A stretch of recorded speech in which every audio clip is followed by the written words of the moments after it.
ખેડૂતોના નેતાઓના મોઢા સિવાય ગયા છે અને ઈ કંપનીઓ પોલીસ છે એ ભાડે લઈ આવે છે.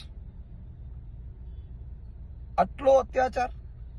આજે જે રીતે મેં વિડીયો જોયો, જે રીતે લાઠીચાર્જ ખેડૂતો ઉપર થઈ રહ્યું છે, આજે ગુજરાતના 54 લાખ ખેડૂતો નું લોહી ઉકળી ઉઠ્યું છે, કંપી ઉઠ્યું છે.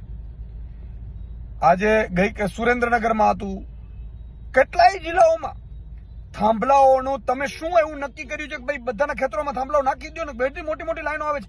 મુખ્યમંત્રી પ્રધાનમંત્રી શ્રીએ સિરિયસ લઈ અને જે થાંભલાની કંપનીઓ છે, ખેડૂતોને એક કમિટી બનાવો, ખેડૂતોની કમિટી બનાવીને એકવાર મીટિંગ કરો કે ભાઈ તમને કેટલી આવક થાય છે, તમે આવકમાંથી શું આપવા માંગો છો? તમે કરોડો રૂપિયા કમાવો વર્ષે અને ખેડૂતોને લાખ રૂપિયા પણ નહીં આપવાનો. ખરેખર તો 5% કે 10% પ્રોફિટમાં લાભ આપો, અથવા તો તમે એવું કરો કે ભાઈ વળતર